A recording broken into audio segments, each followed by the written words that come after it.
எனக்கெல்லாம் இது செய்ய தெரியாதுப்பா அப்படின்னு சொல்றவங்க கூட ஈஸியா இந்த களி உருண்டை செய்யலாமா வாங்க. Hello guys, welcome to Nirali life style.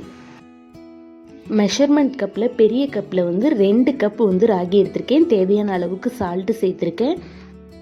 நல்ல சுடுதண்ணி கொதிக்க வச்சு அதில் கொஞ்சமாக ஊற்றி ஸ்பூன் வச்சு கிளறி எடுத்திருக்கேன்.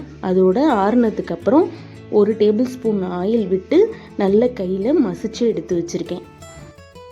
உங்களுக்கு இந்த டிப்ஸ் யூஸ்ஃபுல்லாக இருந்துச்சுனாலும் நீங்களும் ஃபாலோ பண்ணிக்கோங்க.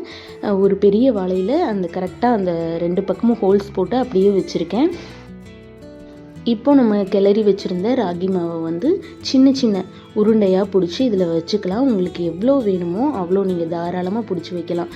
பெருசாலாம் நீங்கள் உருண்டை பண்ண வேணாம். ஏன்னா வேகிறதுக்கு அப்புறம் ரொம்ப ஹார்டாக இருக்கும். அதனால் குட்டி குட்டியாகவே நீங்கள் பிடிச்சி வச்சுக்கோங்க.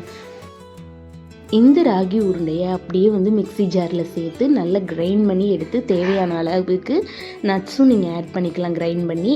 அதோடு கொஞ்சமாக தேங்காய் பூ வித் நாட்டு சக்கரை யூஸ் பண்ணி ராகி லட்டு கூட செய்யலாம். எவ்ரி சண்டேவும் கார்போஹைட்ரேட்டாக எடுத்துக்கிறதுக்கு இந்த மாதிரியும் நீங்கள் ட்ரை பண்ணி பார்க்கலாம். நான் இன்றைக்கி சிக்கன் கிரேவி வித் மீன் குழம்புக்கு தான் இந்த ராகி உருண்டை செய்கிறேன். நல்ல வாழை இலையில் செய்கிறனால அதில் இருக்க எசன்ஸ் எல்லாம் இதில் இறங்கி ரொம்பவே டேஸ்ட்டாக இருந்ததும் நீங்களும் உங்கள் வீட்டில் இந்த மாதிரி சிம்பிளான மெத்தடில் செய்யலாம். சம்மருக்கு ரொம்பவே கம்ஃபர்டபுளாக இருக்க ஃபுட்டு தான் நம்ம சேனலில் 1 by 1 நான் போட்டுட்டு வந்துட்டுருக்கேன்.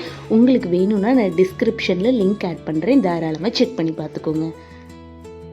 ஃபஸ்ட் ஆஃப் ஆல் மாங்காய் துவையல், அதுக்கப்புறம் கோதுமை கூழ், இப்போ களி உருண்டை, நீர்மோர், நெக்ஸ்ட்டு நம்ம இந்த ராகியை வச்சு ராகி கூழ் செய்யலாம். ரொம்பவே சிம்பிளான ரெசிபி தாங்க. பிகினர்ஸ் கூட இது தாராளமாக ட்ரை பண்ணி பார்க்கலாம். இந்த ரெசிபி உங்களுக்கு பிடிச்சிருந்துச்சுன்னா மறக்காமல் நிராலி லைஃப் ஸ்டைலை சப்ஸ்கிரைப் பண்ணிக்கோங்க. இந்த சிக்கன் கிரேவி வித் மீன் குழம்பு இந்த களி உருண்டைக்கு அல்டிமேட்டாக இருந்துச்சு. நீங்களும் இதே மாதிரி ஒரு நான்வெஜ்ஜோட இந்த களி உருண்டையை ட்ரை பண்ணி பாருங்கள். நம்ம சேனலை நிறைய பேர் விசிட் பண்ணுறீங்க, ஆனால் சப்ஸ்கிரைப் பண்ண மறந்துடுறீங்க. சப்ஸ்கிரைப் பண்ணிவிட்டு பாருங்கள். அப்போ தான் நான் போடுற வீடியோ உங்களுக்கு நோட்டிஃபிகேஷனாக வரும். இந்த ரெசிபி உங்களுக்கு பிடிச்சிருந்துச்சுன்னா மறக்காமல் நிராலி லைஃப் ஸ்டைலை சப்ஸ்கிரைப் பண்ணிக்கோங்க. இதே மாதிரி ஒரு சூப்பரான